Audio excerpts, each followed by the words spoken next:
ఇంకా చూడు కాంగ్రెస్ పార్టీ గాంధీ కుటుంబం మాట ఇస్తే అబ్బా మాట తప్పని మడమ తిప్పని నాయకత్వ లక్షణాలు కలిగిన. ఎందుకు మాట్లాడతావు సార్ రేవంత్ రెడ్డి గారు? గాంధీ కుటుంబము సోనియా గాంధీ ఫ్యామిలీ అంట, మాట ఇస్తే మాట తప్పదంట, మడమ తిప్పదంట, మాట తప్పదంట. చెప్పాలనా? ఎన్ని చెప్పాలి ఎగ్జాంపుల్స్? ఎన్ని ఎగ్జాంపుల్స్ చెప్పాలి? సోనియా గాంధీ గారు వాళ్ళ కుటుంబం అంట మాట ఇస్తే మడమ తప్పదంట. 1956లా ఎవడా తెలంగాణ హైదరాబాద్ స్టేట్ని తీసుకుపోయి కలపమని చెప్పింది? ఆ రోజు కలిపిర్రు, ఆయన కలిపి మమ్మల్ని రకరకాల ఇబ్బందులు పెట్టిర్రు. 1969లా తెలంగాణ ఏర్పాటు చేస్తున్నామని చెప్పింది ఇందిరాగాంధీ. ఏమైంది? చెయ్యలే. తర్వాత సోనియా గాంధీ వచ్చింది, ఆ అమ్మగారు కాగానే ఈ అమ్మగారు వచ్చిర్రు. ఈ అమ్మగారు ఏం చేసిర్రు? ఆ మధ్యలో రాజీవ్ గాంధీ టర్మ్ మీద నడిచింది, అది మనకు సంబంధం లేకుండా పోయింది. తర్వాత సోనియామ్మ వచ్చింది. సోనియామ్మ వచ్చి 2001లో కామన్ మినిమం పెడతాం, 2004లో మేము చెప్తాం తెలంగాణ ఇస్తామని. ఎన్నిసార్లు మాటలు మార్చారు మీరు?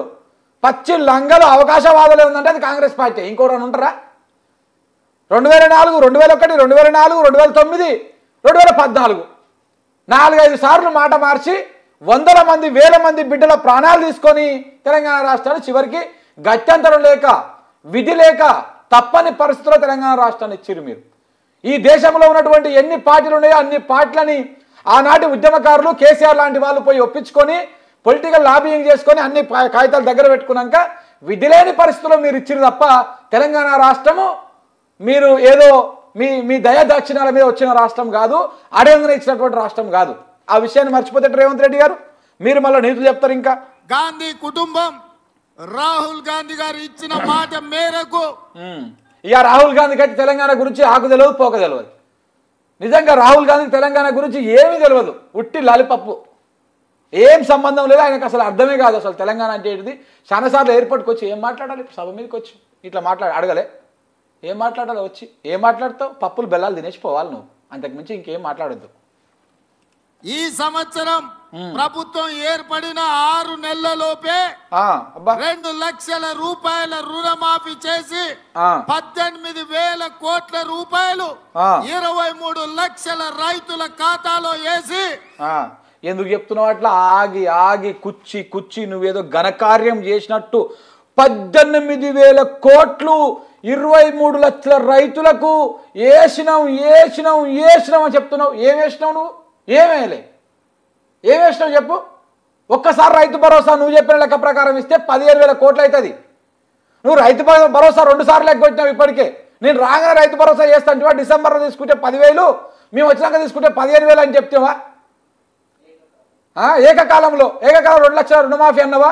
అన్ని ఎక్కడ పోయినాయి మరి? ఇవాళ అవన్నీ పక్కకు పోయినా ఇవాళ వచ్చి పెద్ద పెద్ద మాటలు, కట్టింగ్ మాటలు, ఏదో జనాలకు బాగా కుచ్చుకోవాలి, బాగా వినపడాలనేటువంటి మాటలు చెప్తే జనం ఇంకా నమ్ముతారు అనుకుంటారా రేవంత్ రెడ్డి గారు? ఇంకా నమ్ముతారా జనం? ఇంకా ఎంత పిచ్చోళ్ళని చేస్తారు జనాలను? మీరు చెప్పాలి సమాధానం.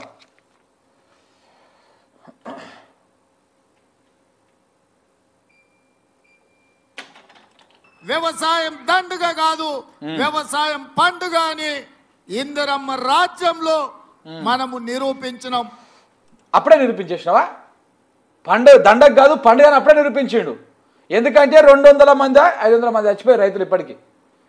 మీరు రాగానే రైతుల ఆత్మహత్యలు, మీరు రాగానే పాపం వాళ్ళ పంటలు ఎండిపోవడం, పంటలు నలగబెట్టుకోవడం, ఇవన్నీ జరుగుతుంటే అప్పుడే ఇంకా పండుగ నిరూపించినట్టు ఆయన.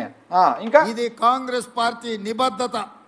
ఇదే కాదు, సెప్టెంబర్ 17, 2023 నాడు రాజీవ్ గాంధీ ప్రాంగణం తుక్కుగూడ రంగారెడ్డి జిల్లాలో శ్రీమతి సోనియా గాంధీ గారు, శ్రీ మల్లికార్జున్ ఖర్గే గారి నేతృత్వంలో తెలంగాణ రాష్ట్ర కాంగ్రెస్ పార్టీ 6 గ్యారెంటీలను తెలంగాణ ప్రజలకిచ్చి అక్కడే మేము మోసపోయినాం నాయన.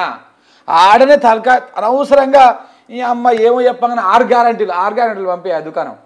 ఆ 6 గ్యారెంటీలు చెప్పగానే మేము తబ్బిబ్బడి అయిపోయినాం. అబ్బబ్బబ్బబ్బా ఏమున్నాయి రా గ్యారెంటీలు, ఈ దెబ్బతోటి నీ అమ్మ మనం పనిచేయకపోయినా పర్లేదు, మనం ఇంటికాడ కూర్చున్నా కానీ మంచిగా కాంగ్రెస్ వాళ్ళే మనకు పంపిస్తారు, నిమ్మలంగా తిరిగి వండుకోవచ్చురా అని అనుకున్నారు జనమంతా. ఎందుకంటే అట్లా ఉన్నాయి మరి ఆ గ్యారెంటీలు. మామూలుగా ఉన్నాయి అనుకుంటున్నావా? చెప్తా మీకు, పంపినవా 6 గ్యారెంటీలు? 6 గ్యారంటీలు, ఆ 6 గ్యారంటీలు దాంట్లో వెనుకున్న కథ, ఆ 6 గ్యారంటీలు వినంగానే జనాలకు మాస్తు ఒక్కొక్కరికి ఇంత ఉబ్బిపోయింది మనసు నిండా.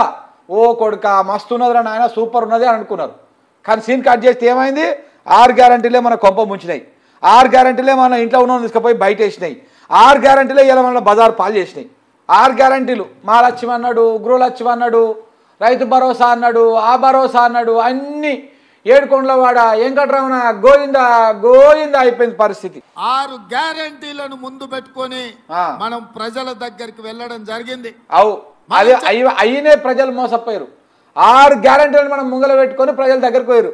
మీకు గుర్తుకున్నా అది ఏటీఎం కార్డు లెక్క గిట్లా కార్డులు ఇచ్చిరు. ఒకటి ఏటీఎం కార్డు లెక్క గిట్లాంటి ఒక కార్డులు ఇచ్చిరు. మరి అవి ఏమైనా వనికొస్తున్నాయా ఊళ్ళో ప్రజలకు జనాలకు వనికొస్తున్నాయి? ఇలా చెప్పాలి జరా మీరు. ఆ కాగితాలు లెక్క ఇచ్చిరు. కాగితాలు కాదు, ఇట్లా ఏటీఎం కార్డులు లెక్క ఉంటాయి. మనం పోయి మిషన్లో పెడితే పైన వచ్చేది ఉంటుంది చూసినావు, గట్లా ఉంటాయి కార్డులు. 6 కార్డులు ఇచ్చిరు. జనం అంతే అనుకో అంటే నీ అమ్మ కొడుక ఇవి చూడంగానే అరే నీ అమ్మ ఈ కార్డు చూపించగానే మనకు పింఛన్ 4,000 వస్తుంది కావచ్చు, రైతు భరోసా 15,000 అవుతుంది కావచ్చు, ఇది చూస్తే మనకు మన ఆడవిరలు ఉంటే 2,500 రూపాయలు ఇంటికి వస్తాయి కావచ్చు అని చెప్పేసి సంబరపడ్డారు.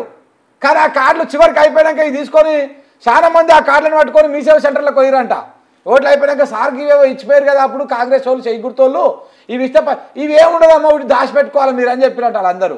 ఇక చివరికి తీసుకపోయి ఇప్పుడు ఈ జనాలు కొంతమంది 4 గీసుకుంటారు దాంతో. అవిటికే వానికి వస్తుంది నీవి, ఎంతకుముందు దేనికి వానికి రావు. ఇగో ఇచ్చే ఇంత అద్భుతమైనటువంటి 6 గ్యారంటీలు ఇచ్చిండు. ఏమి ఇచ్చిండు? గృహలక్ష్మి 200 రూపాయల 200 యూనిట్లు ఉచిత కరెంటు ప్రతి ఇంటికి వస్తుందా? ఎవరికైనా వస్తుందా? 100కో 1కోటికో ఊళ్ళో 10 మందికి వస్తే అది ఎక్కువ, మహా ఎక్కువ. అది అట్టర్ ఫ్లాపు ఎవరికి వస్తలేదు. రైతు భరోసా 15,000 ఎకరానికి ఏటకు రావట్లే. వ్యవసాయ కూలికి మన సంవత్సరానికి 12,000 రాలే. కౌలు రైతులకు ఎకరానికి 15,000 రాలే, ఇది పోయింది. గృహజ్యోతి రాలే, రైతు భరోసా రాలే. ఇంకా రైతు భరోసాలు ఇంకోటి ఉంది, ఏంది? వరి పంటకు ఏడాదికి 500 రూపాయలు, మన క్వింటాకు 500 రూపాయల బోనసు, అది రాలే. ఇక చేయూత స్కీమ్లో ఏంది? 4,000 రూపాయలు పింఛను ముసలోళ్లకు, 2,000 వస్తున్నాయి పాపము, 4,000 చేస్తున్నాడు, చేయలే. ఆరోగ్యశ్రీ 10 లక్షలకు పెంచుతున్నాడు, అదొక్కటి చేసిండు, దానివల్ల ఏమనికి ఉపయోగం లేదు. ఇంకొకటి ఇందిరమ్మ ఇండ్లు, ఇంటి స్థలం ఇచ్చిండా ఎవరికైనా ఇయ్యలే. 5 లక్షల రూపాయలు ఇచ్చిండా ఎవరికైనా ఇయ్యలే. ఉద్యమకారులకు 250 గజాలు ఇస్తాడు ప్రతి ఇంటికి, ఇచ్చిండా ఎవరికి ఇయ్యలే. మహాలక్ష్మి స్కీమ్ కింద ఏంది? ప్రతి మహిళకు ప్రతి నెల 2,500 రూపాయలు మీ ఇంటికి వస్తాయి అని చెప్పిండు. ఎవరికైనా వస్తున్నాయా? వస్తలేవు. 500 రూపాయలకే గ్యాస్ సిలిండర్ అన్నాడు, ఎవరికైనా వస్తుందా? వస్తలేదు. ఆర్టీసీ బస్సులో ఉచిత ప్రయాణం, ఇది మాత్రం వస్తుందయా? ఎందుకంటే అమలాకాలు సిగలు పట్టుకొని గుమ్మ గుద్దుకుంటుంటే మనం చూస్తున్నాం కదా అప్పుడప్పుడు టీవీలల్లో, ఇది మాత్రం వస్తుంది. ఇంకొకటి ఏం లేదు. ఇక ఇది అయిపోతే ఇంకోటి ఉంది, అది కూడా చూపిస్తాం మీకు. యువ వికాసం విద్యార్థులకు 5 లక్షలు అంట. ఇది అసలు ఈ గ్యారంటీ ఉందని కూడా సగం మంది మర్చిపోయారు అప్పుడే. ఈ పిల్లలు కూడా మర్చిపోయి ఉండొచ్చు. ఈ యువ వికాసం లేదు, ఏ వికాసం లేదు, దీని గురించే మర్చిపోయారు. విద్యార్థులకు 5 లక్షల విద్యా భరోసా కార్డు ఇస్తున్నారు, క్రెడిట్ కార్డులు. ఆ క్రెడిట్ కార్డు దిక్కు దివాన్ లేకుండా పోయింది. ప్రతి మండలంలో తెలంగాణ ఇంటర్నేషనల్ స్కూల్ పెడతా అన్నాడు, దానికి సంబంధించి ఏది కూడా ముంగలకు లేదు. సో కాబట్టి ఈ అన్ని అబద్ధాలు, ఈ 6 గ్యారంటీలు పాడిగాను, ఇవి 7 వచ్చినాయి మా తెలంగాణ ప్రజల పాలిట.